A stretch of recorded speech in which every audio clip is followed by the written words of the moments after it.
All right. Hello, everyone, and welcome to the Muppets Anniversary Panel. Yay! Yes. Thank you so much for coming.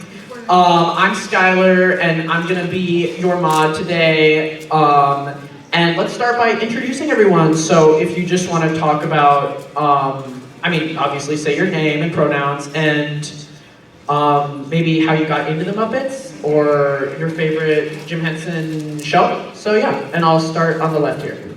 Okay, I'm Bryon Stump. He, him, and I got into the Muppets because I was one of the original Sesame Street generation.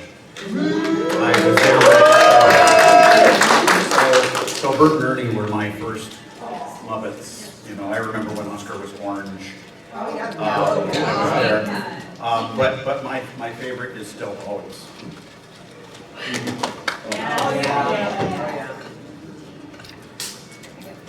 I'm Kaija, the pronouns are she, her.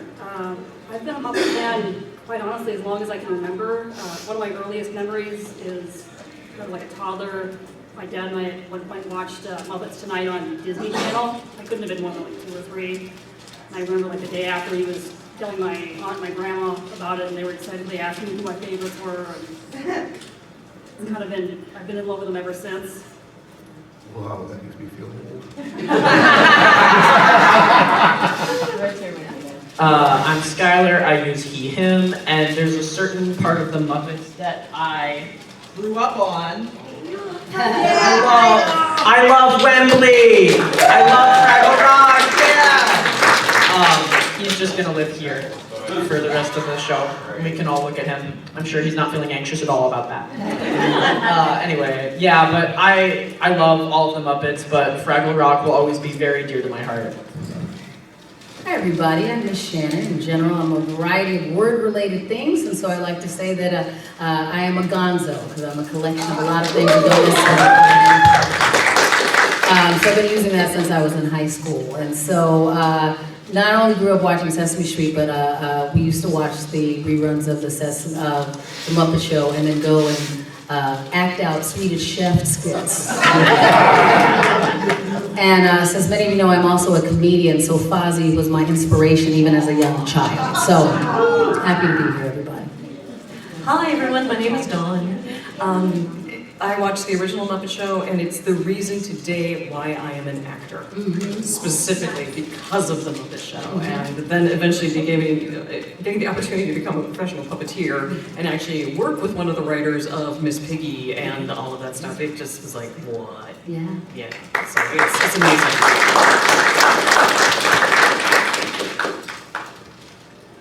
Yeah, and so to get into it, we're obviously going to be talking about the past and also maybe the new special a bit. But let's start with the past. What are our favorite moments over the years? Oh, come on. I mean, This I know, only an hour. It's hard. I'll start. There was, when I was younger, there were songs that I didn't know actual artists performed because I only knew the version that was on the Muppet Show. So like the only reason I knew any John Denver songs was because I watched it on the Muppet Show and I'm like, oh, who's this? And a lot of the stars, they were in films that I never had seen and I didn't know who Liberace was, and then Liberace was on a Muppet Show. And I'm like, oh, let me go figure out who Liberace was, because that was before you could just Google things and find out. So I wouldn't know to go find them. And so it was always so eye-opening for me as a little kid to see all these other people and what they were doing and interacting in such a charming way with my favorite characters back then.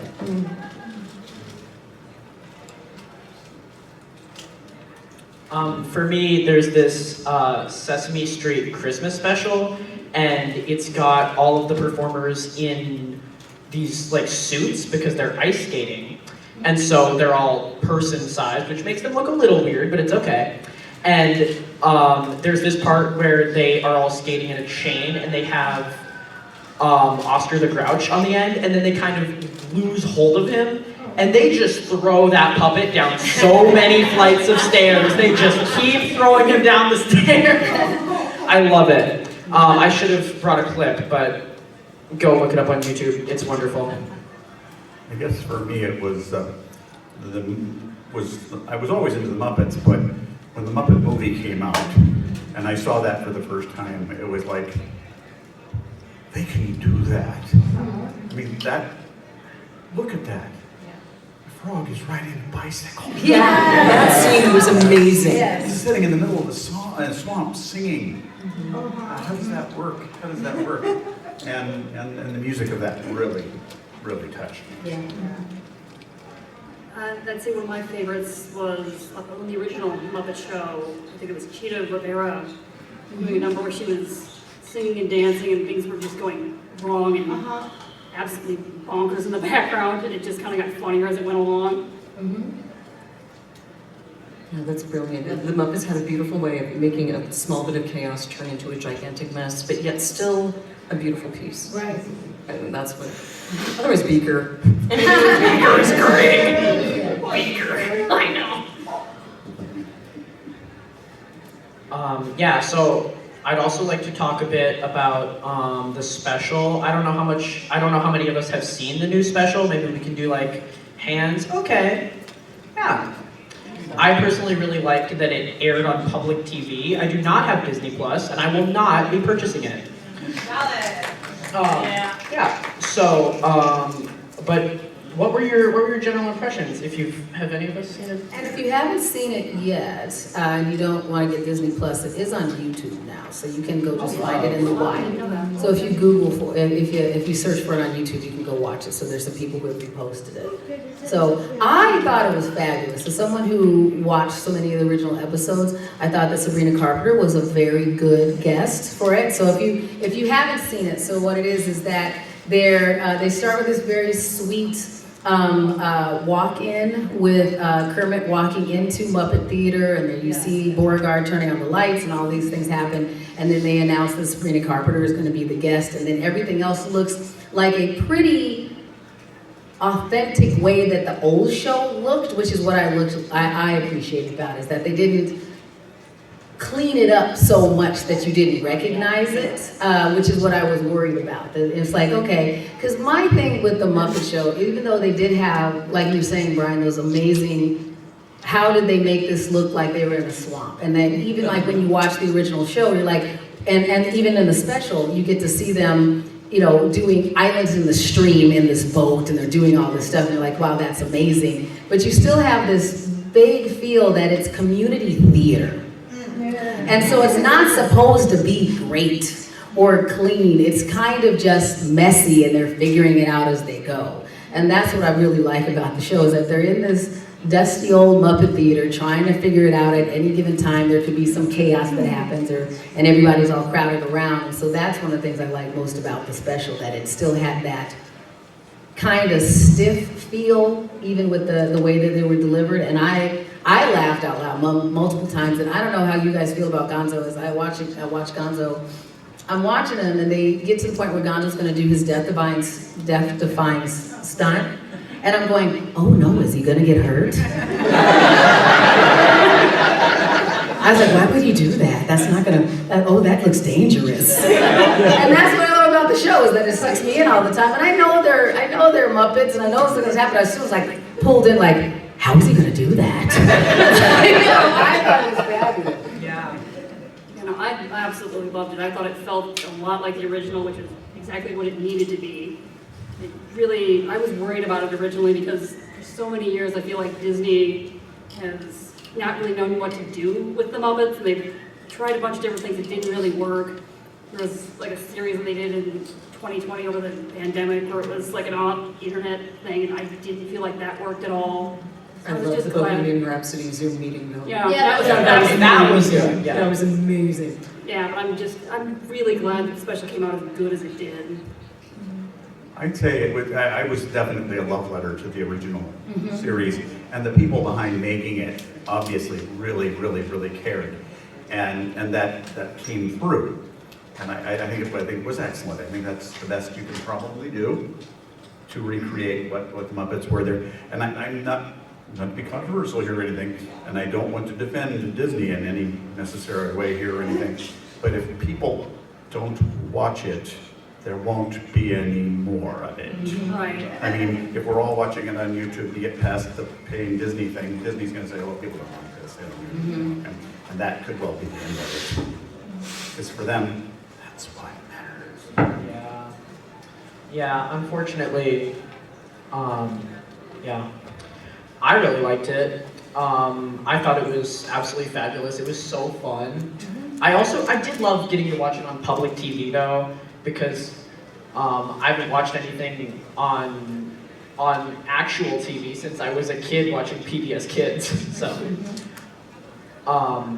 yeah. So we've talked about this to some extent, but I want to talk about this idea of kind of how do we move forward with the Muppets? I'm sure we remember Muppets 2015. And that is a bit of a controversial show. And so, what do we think about attempts to sort of modernize the Muppets? Do we think that that is something that we need to do? And what do you think it's going to look like going forward? I have kind of a controversial feel about this. And it's not that I'm such an old fogey that I have to have it the way I had it.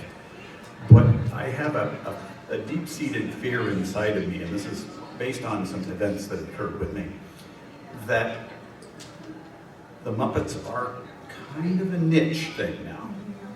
And to give you an example, some friends of ours basically, when the special came out, they were all going to watch it, and they were watching it.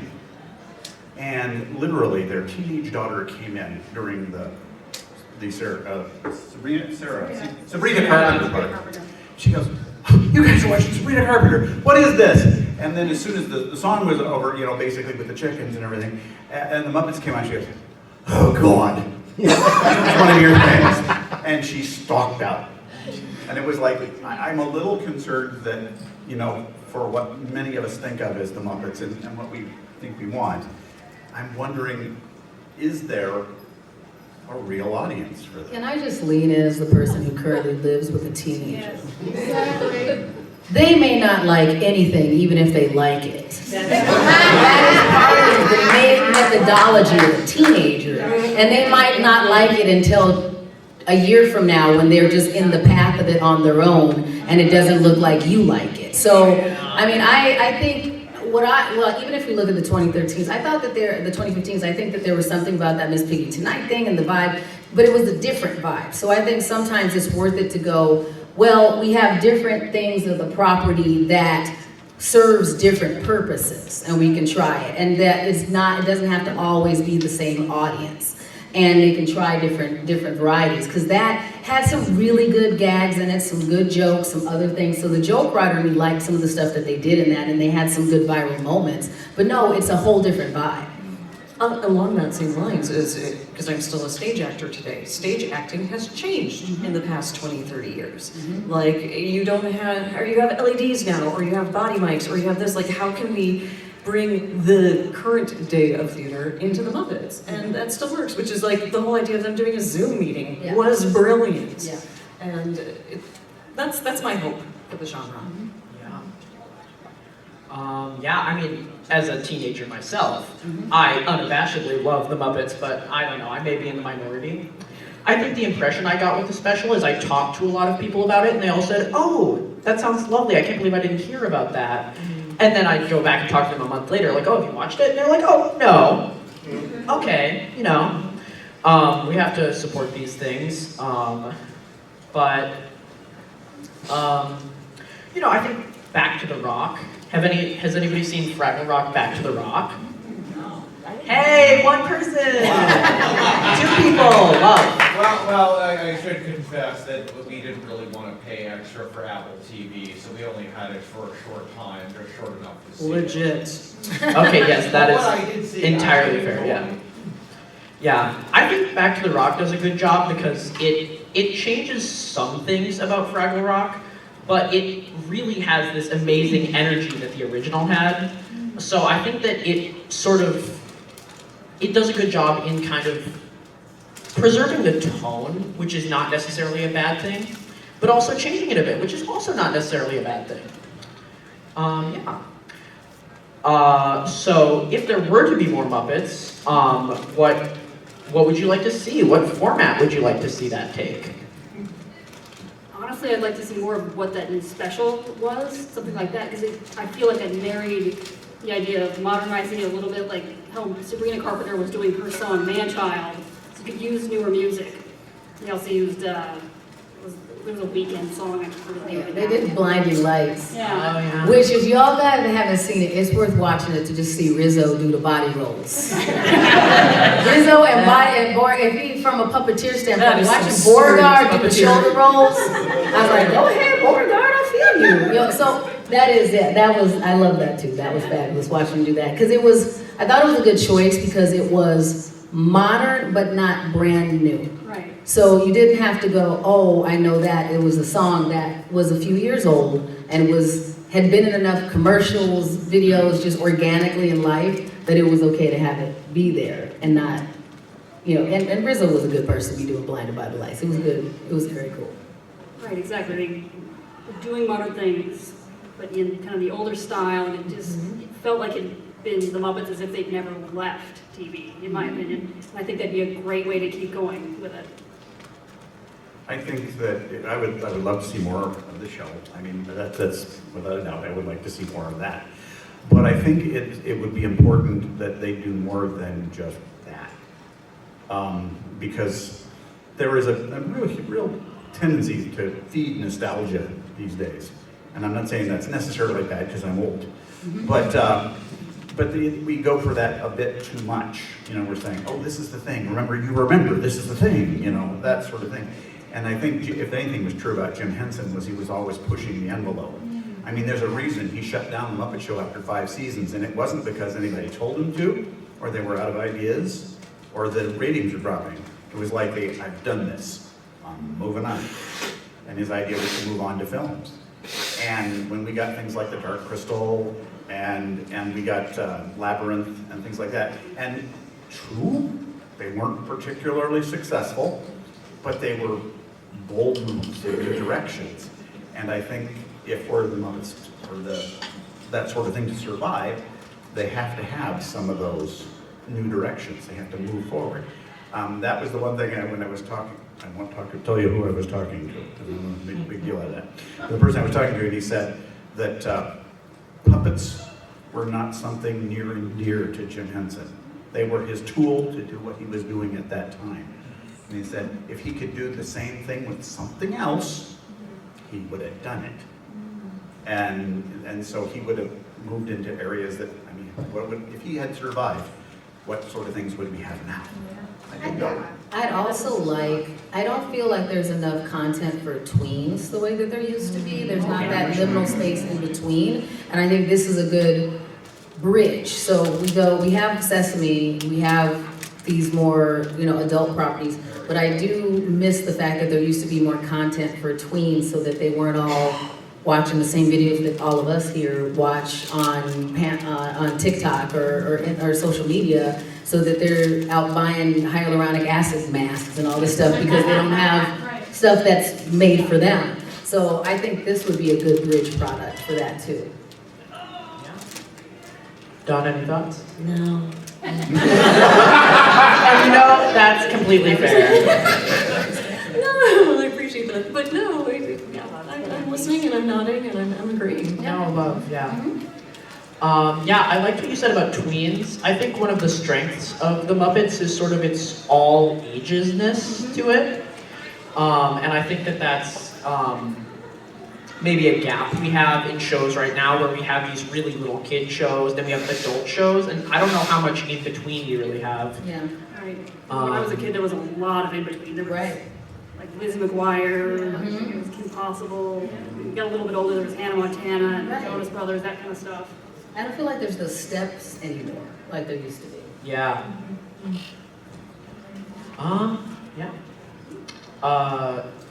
Did I see a few questions? So many questions. Okay, do we think I should do like the walking around? Okay, we're gonna do the walking around for a little bit. Okay. Can I share my funny story about... Oh yes, go off. Okay. We will come back to the panels. Yeah, while you're walking. Okay. I can share a very funny story about I almost said Somewhere Over the Rainbow, but that's not it. It's Rainbow Connection. Once upon a time ago, I've done a lot of acting on stage as Klingons. If you like Klingon Christmas Carol and all that stuff, and I played the Vulcan for like Oh, wow. 10 years. Anyways, so I had to walk in and do my audition as the Vulcan because I knew I wanted to be. So I walked in, I did this as my audition. Why are there so many songs about rainbows? And that was the director's response. She just shut down. And I was like, and what's on the other side? Rainbows are visions, but only illusions. Cats. It's like cats. Great. This is like done. You're done. You know what? My Rainbow Connection song is not. It's a much more morbid. But I was sitting around. Oh, love. But I was sitting around with some friends, and we were talking about what would, somehow we got talking about death and the afterlife, those other things, and I said, well, when I pass, I want you guys to play Rainbow Connection at my funeral. And they were like, wait, what? And I said, not because I think that it's a good song at a funeral, but I know the way it makes me feel, and I want other people that are in there at that time to have that feeling at that time. So that is written in my end of life things. Play Rainbow Connection. It's a comfort song for me. It is, yes, exactly. It's one of those that I put on, that I put on repeat in the house. So. Oh, absolutely, yeah. All right, cool. Question time.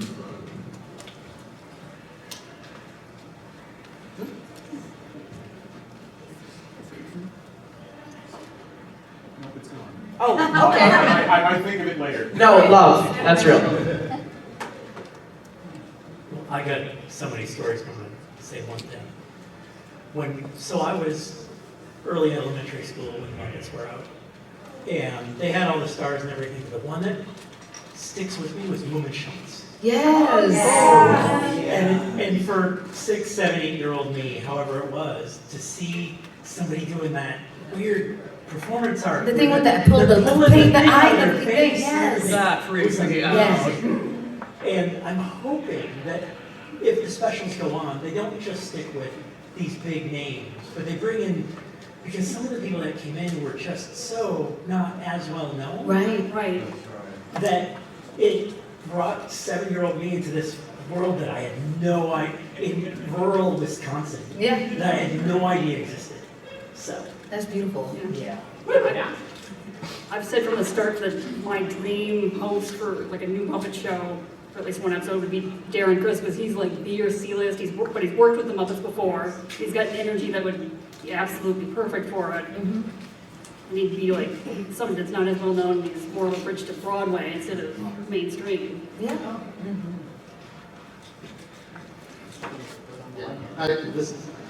To jump off of what he was saying too, and your comments there.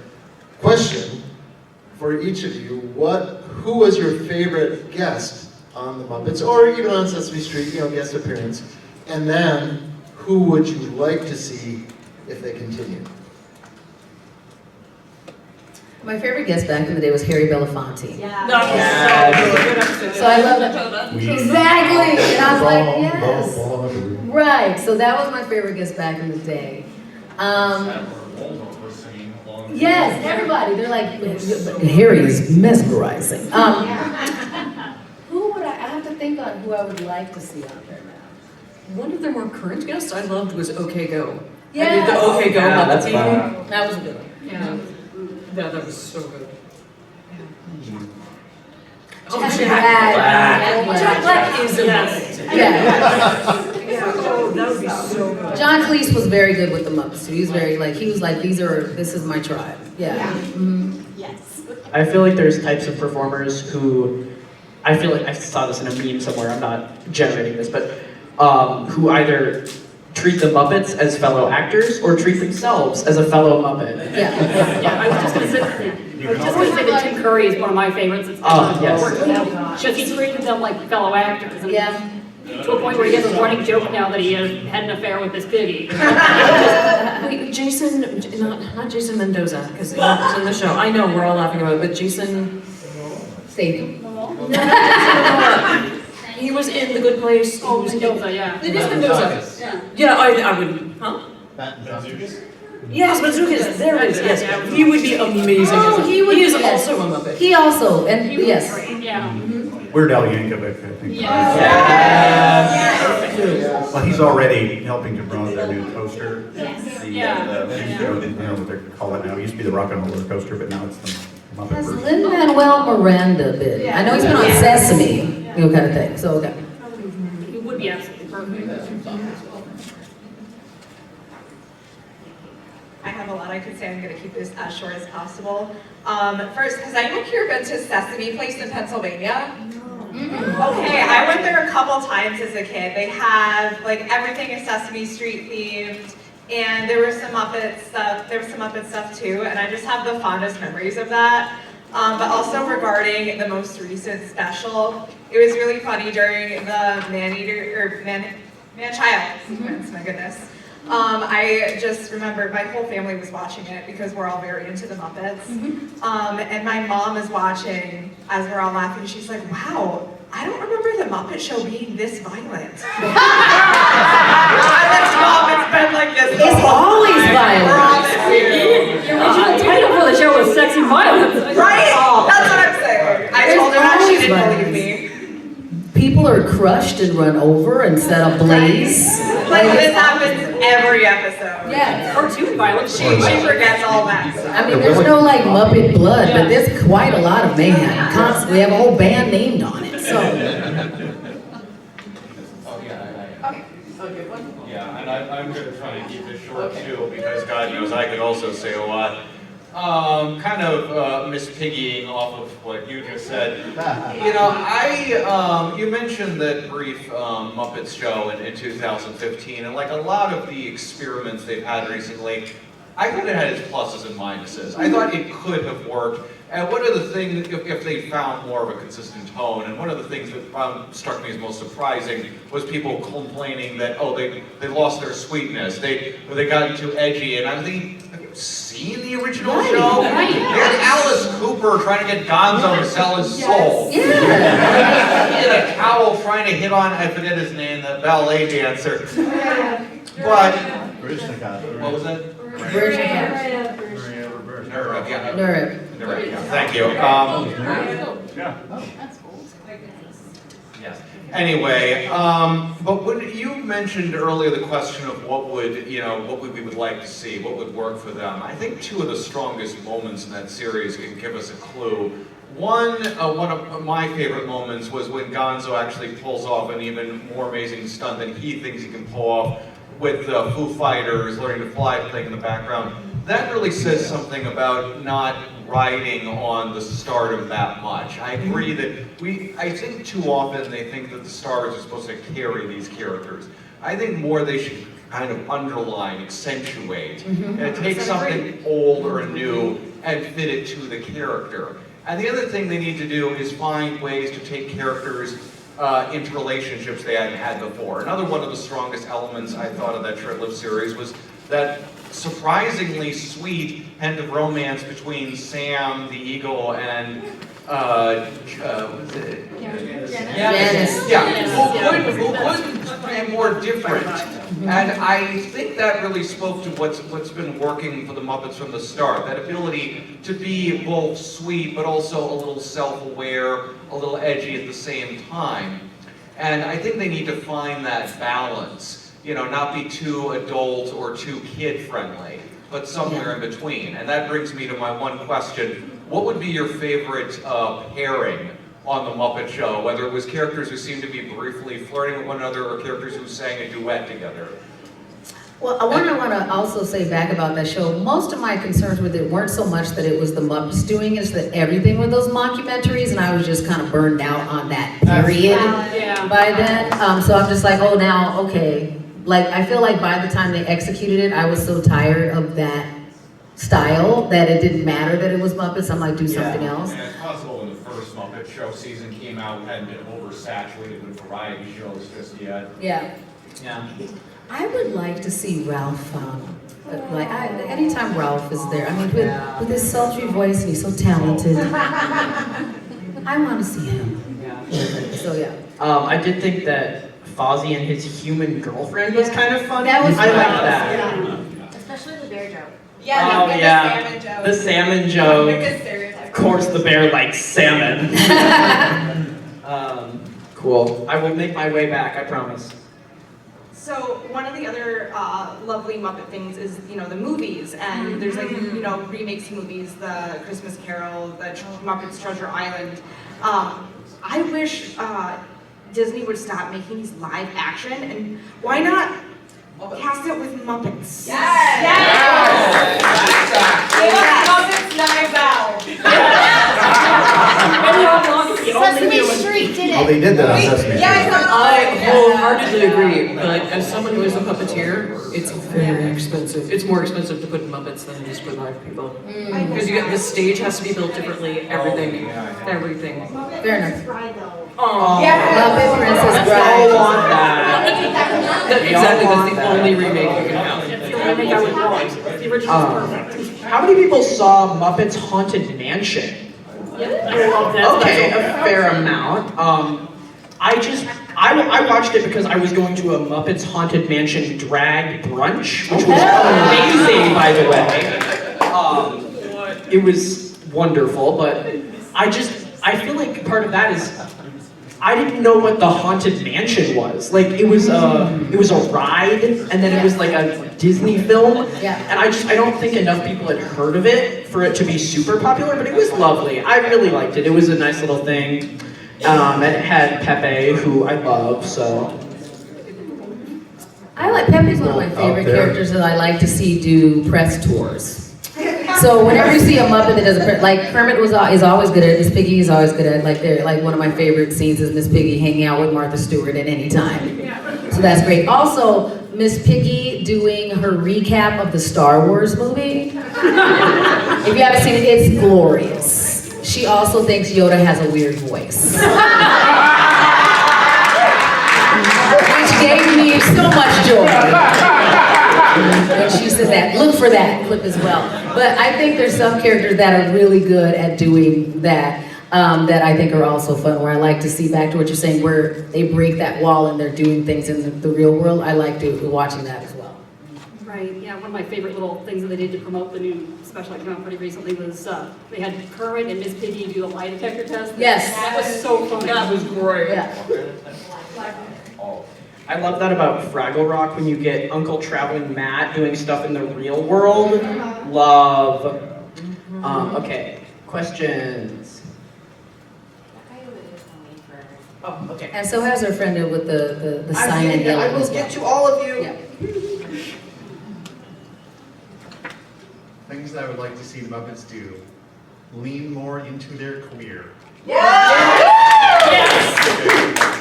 Cast people like Lee Pace. As Because Pushing Daisies is very little, if not a Bryon Fuller Muppet Show. Favorite Muppet memory?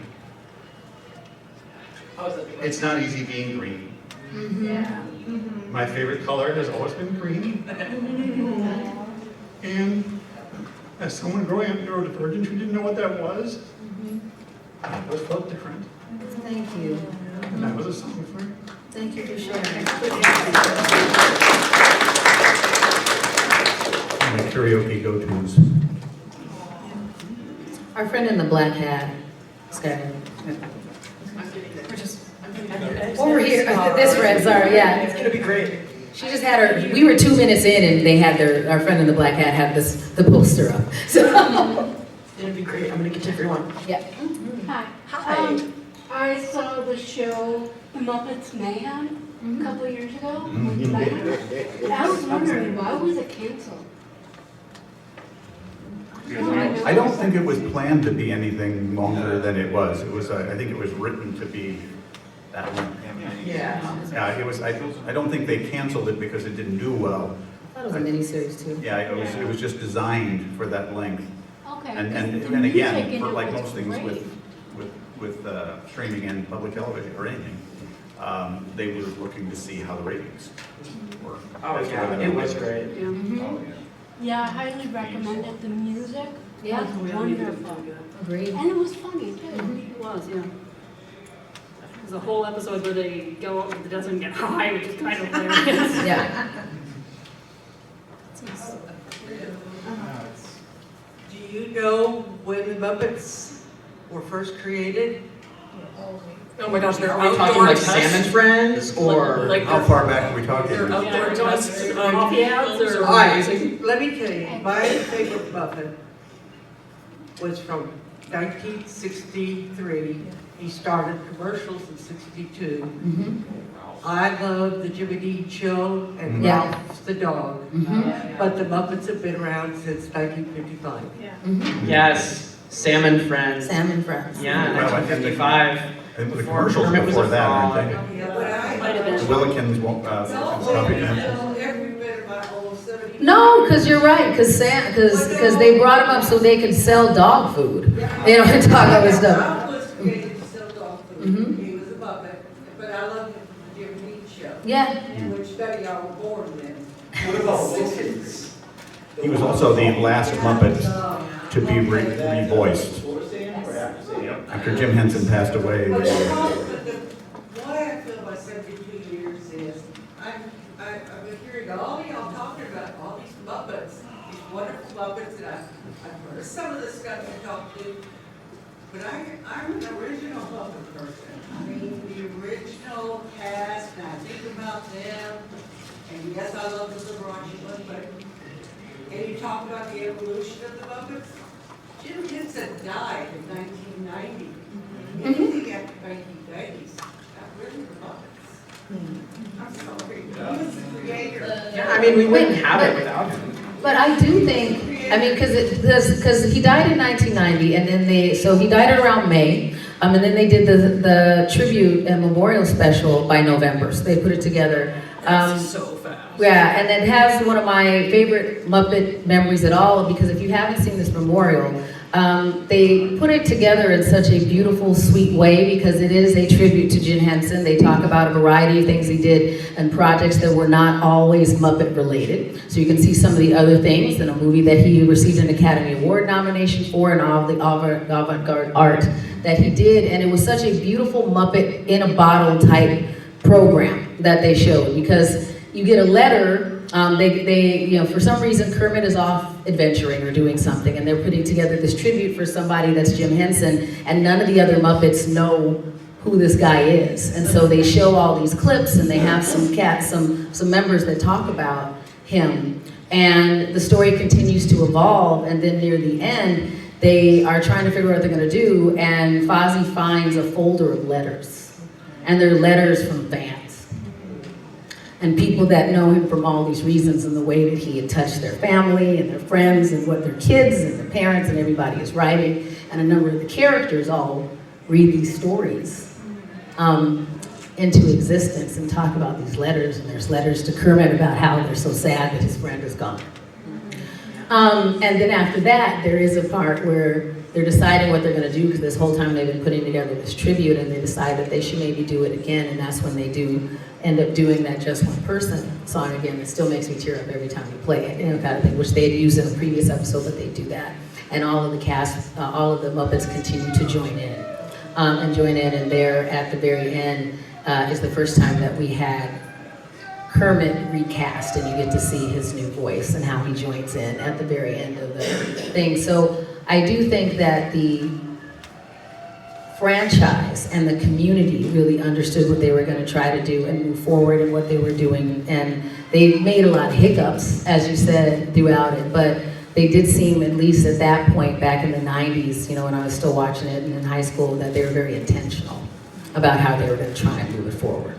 Yes. I mean, it does kind of beg the question, right? Sorry, if I'm talking a lot, I should probably be in the front. It does kind of beg the question, and this is something I've been thinking a lot about as a Doctor Who fan, which, if you don't know, Doctor Who is not currently in production and is in tender. Do we, I mean, we want more Muppets, but do we need more Muppets? Can they continue to do new things, Yes. What do you think? Absolutely. That's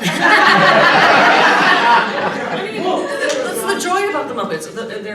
There are very strict rules about the Muppets, but then once you get past those strict rules, sky's the limit. Mm-hmm. Which is why you can have people getting shot out of cannons and being fine the next moment, and yet at the same time you still need to be shot out of the cannon first. But absolutely. Gosh, pigs in face happened how many decades ago? Yeah. I mean, the whole concept, yeah. Anyways. Yes. I feel like they wouldn't have lasted this long if there wasn't a lot that you could do with them. I have something I think that people don't think about enough, I think when we think about the Muppets. Because for most people think Muppets and they think the Muppet performers. And what I think of when I think of how the Muppet Show used to be and how the new special was more about how it was written.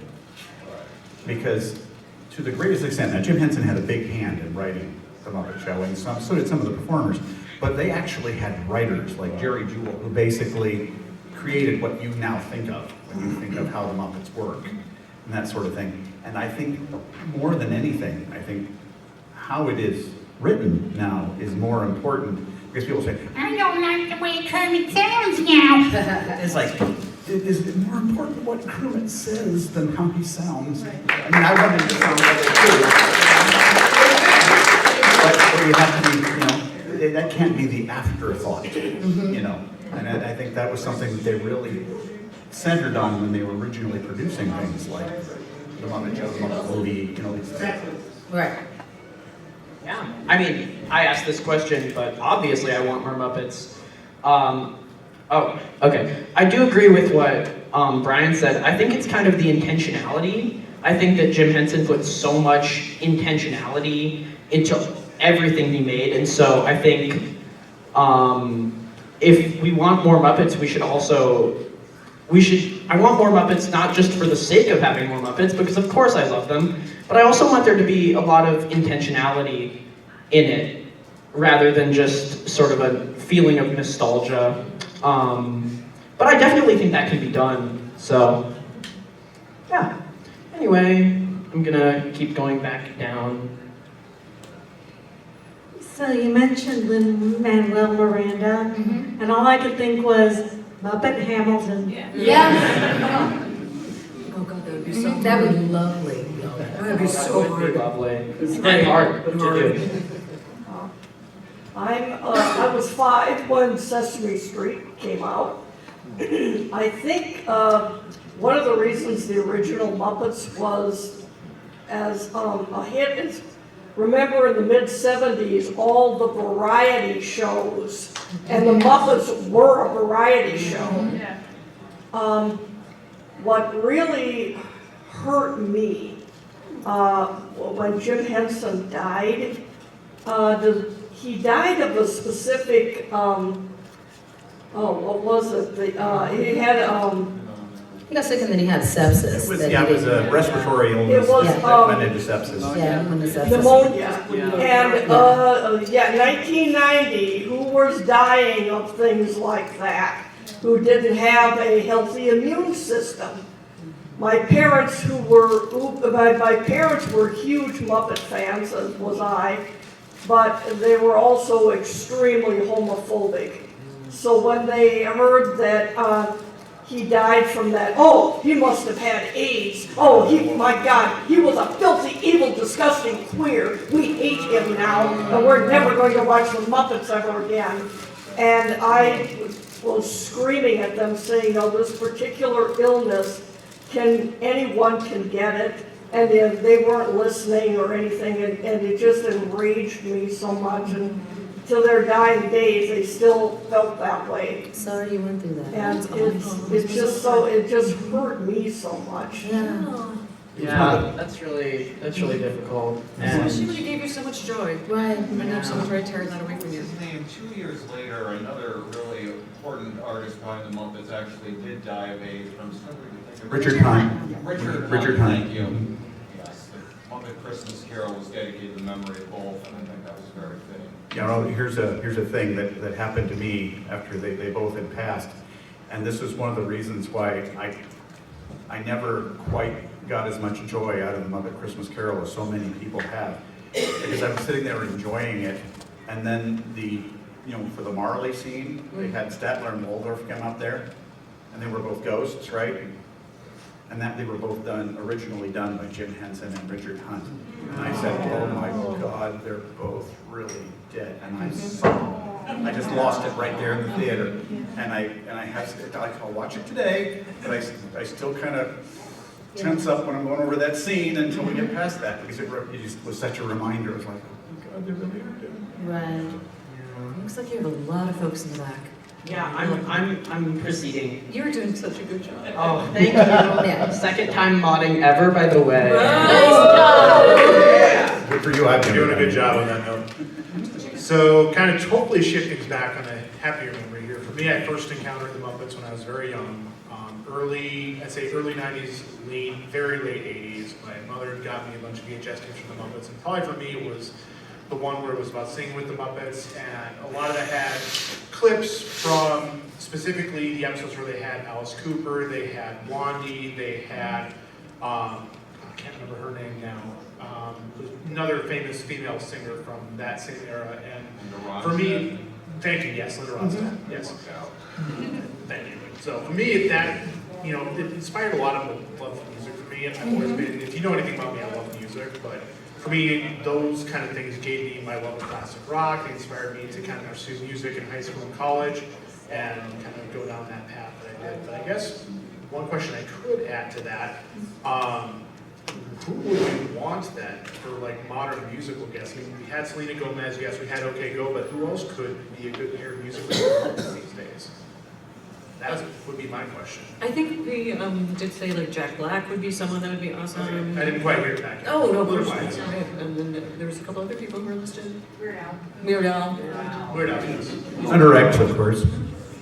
I think any of the, like, if we're doing real, like, brand new pop, like, I like very, good, like, vocalists, like, the Benson Booms and the like, those new ones like that it would sit there and it would be very interesting to me to have them paired with a song with, like, a Miss Piggy trying to do her B flat and doing all of these things.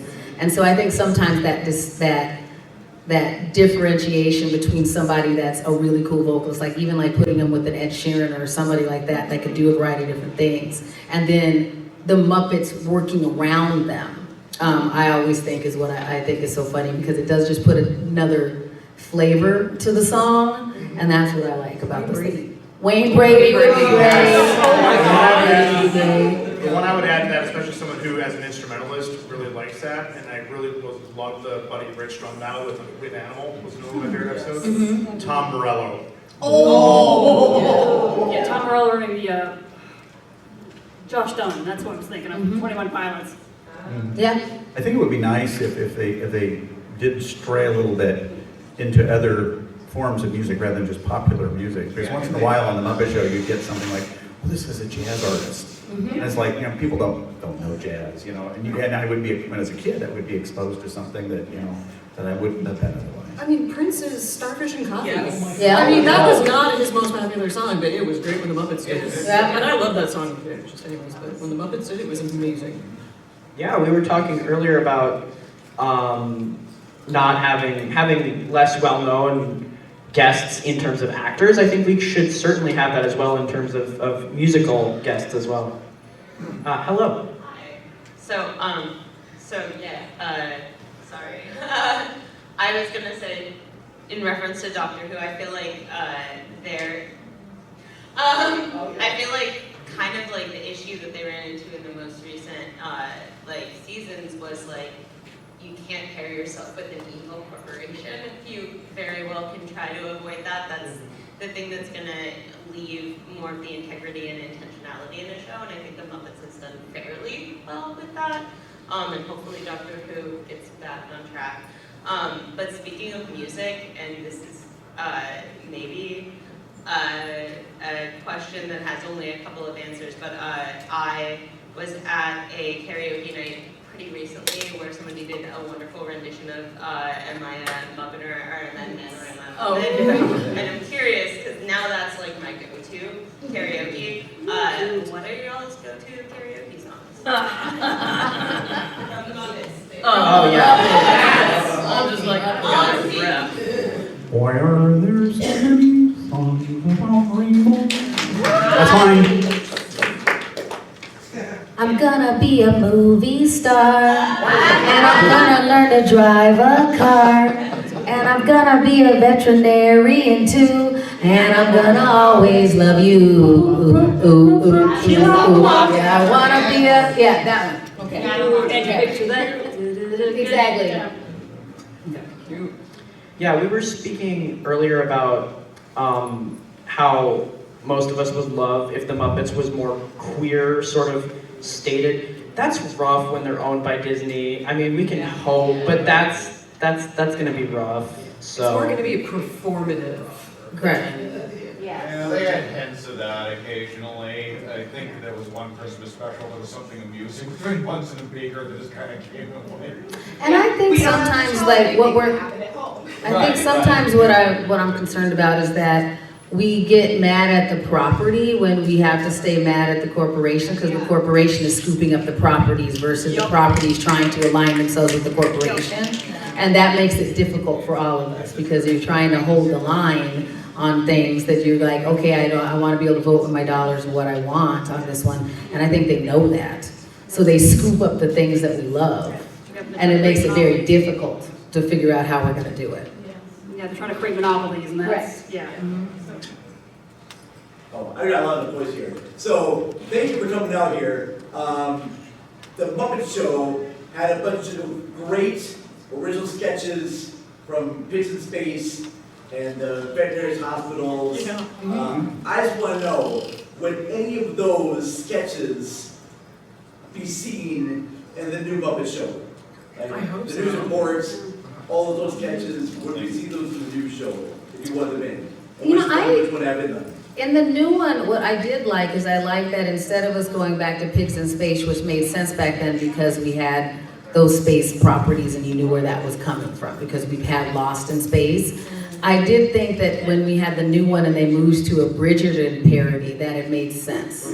So I think that we do have to kind of figure out something that's close to where we are now so that the references make sense versus going back to that. So if it was going to be a space theme, I think you have to change what kind of space it is. Does that make sense? Versus doing I think we do have to update things a little bit to go, well, why does this reference make sense? Because I was even talking to another friend here today that was my age, and somebody made a Jump the Shark reference and then talked about Fonzie. I'm like, nobody's gonna know what that is.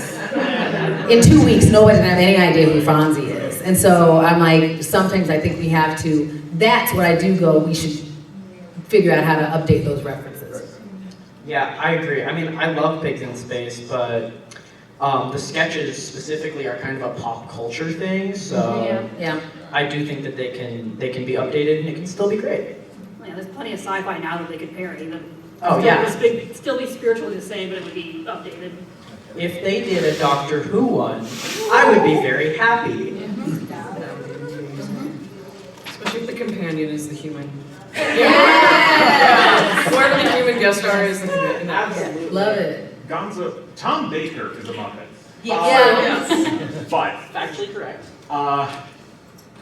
no, when it comes to go-to karaoke songs, we got a show to do, Yeah. guaranteed brand new. Here come the Muppets tonight. Well done. Thank you. No, that wasn't actually my question. It's just been stuck in my head for the last 5 minutes. Quality earworms, yes. Yeah. Gonzo? You said something about Gonzo. Did I say something about Gonzo? I believe in you. I don't. I'll think of it. Here. Okay. It's gonna be great. It's gonna be great. I believe in you. You need that attention focus thing that Bunsen Honeydew came up with. So. I always loved that Bunsen Honeydew never had eyebrows. Because I just assumed they had been burned off. Or eyes. Just like He doesn't have that's all you eyes. need. No, he was just smiley eyes. Hello. Okay, so I always liked how the Muppets changed with the times. First of all, Miss Piggy's hairdo. They changed from the 70s to the 80s to the 90s to 2000s. And you had characters like Uncle Deadly, who is amazing. Absolutely. Especially when he was Miss Piggy's PA. Yes. And so this is so I'm curious, my question for you guys is, which characters changed the most that you think over the years in ways that you like? question. Oh, okay, what's your answer? My answer is when a female character actually got puppeteered by, oh, I don't know, a female. I mean, puppeteering is very much so a boys' club, and to actually have a woman do it with you. Yes. Absolutely.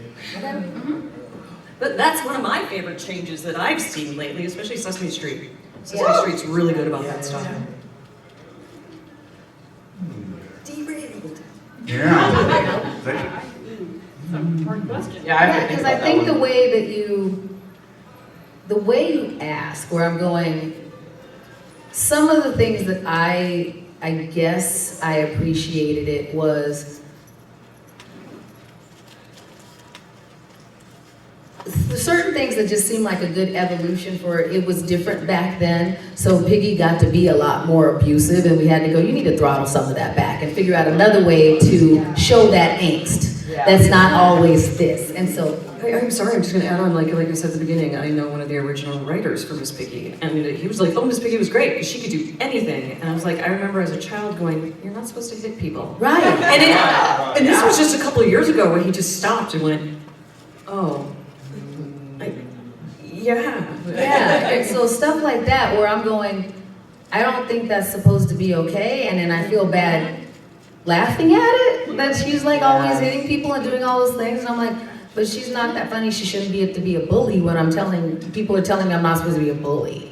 And so I like... She was hitting people, she was karate chopping. Oh yeah, she's doing serious damage. Yes, and was just so narcissistic that I was glad that they at least figured out another way to go, okay, well, you are the primary personality, but there's other ways to do it. So, and then on the other side, I like that they slowly gave Scooter more like, well, yes, you're the assistant director, you're the this, you're that, but people still figure out a way to respect you even though you're that. So those two changes are the ones that I like most, because it was built in such a small, narrow, trope of what those characters are supposed to be, and so they could still go, well, she's the really bossy one, but we can figure out other ways to manifest it than what they used to do back then. That's good. Yeah. That's real good. Okay, we have a few more minutes, so we're gonna take a last few questions. You remember? Okay, so one of my favorite episodes of Muppets Tonight was the Garth Brooks episode, in which Garth Brooks wants to sing every type of music there is except for Garth Brooks songs, because he's on the Muppets. He can do other things, and so that leads me to thinking, like, who would you want to see on the Muppet Show doing like something that is very much not their genre? I loved that one because that was one of my favorite old episodes is the Gene Kelly episode, which is the same thing. Where Ralph and everybody's trying to get him to do Singing in the Rain, and he refuses. And does everything except that. And it was so charming because eventually he does come around, and by the time he does it, you could feel this sense of relief and thing. But yeah, so I like that concept of being able to do that. Beverly Sills, kind of the same thing. She does do opera on the Muppet Show, but basically she's like, well, I'm not going to dance. I mean, we've been talking about Weird Al. I think it would be great if Weird Al was playing it completely straight. Not Weird Al at all, just being a guy. Just Al, normal Al, yeah. I think he can do that. I believe in him. He's got some collection of songs, like when he's done other stuff where he's just singing and doing things. And so he can, he absolutely I can. mentioned that he really is who he appears to be. Okay, last question. It's somewhat more of a comment, kind of piggybacking off of that, but what I love about the Muppets is that they can kind of do whatever they want, provided if they have like a good writers behind them and whatnot. Because when you watch the Muppet Show, you have, episodes like Harry Belafonte, which is very different in feel from a John Cleese episode.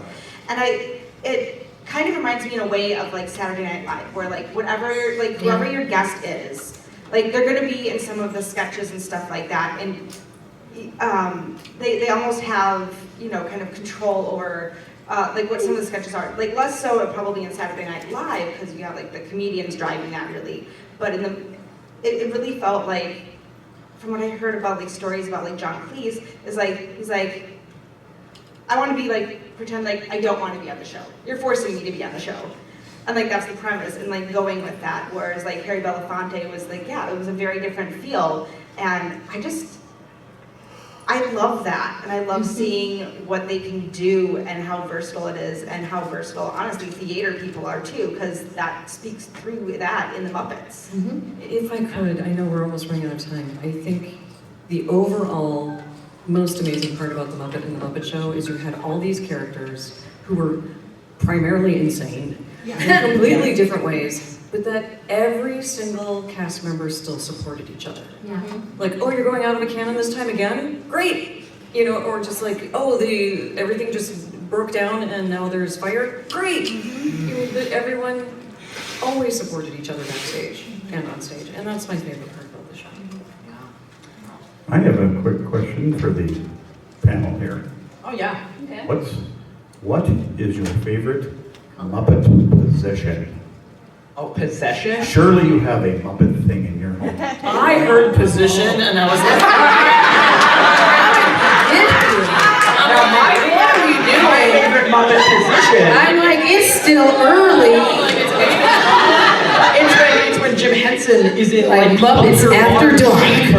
For the Rainbow Connection. Do y'all know about this? He's in like this chamber, and it's like some sort of torture device for him, where he has to do. He's tall, and he has to be like under the water doing Kermit. It's great. puppeteering's hard. Yeah. It's magic. It is. It's pure magic. To get to the actual question,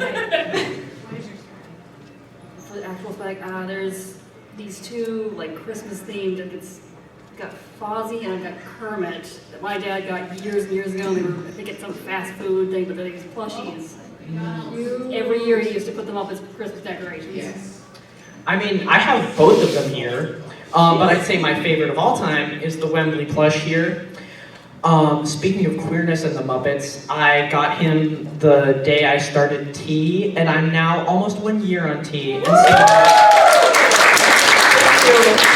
him just like being my little transition buddy just means so much to me.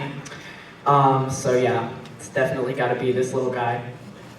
I still have a set of the Muppet Babies plushies that I got my sister when she was little. She was quite a bit younger than me, so those are living in my curio shop. I wish that my mom had got me a Miss Piggy hand puppet that I had for years and years and years, and one of our dogs chewed up her snout, and I wish that I still had her. I should have kept her even though she was damaged. I should have kept her anyway, so.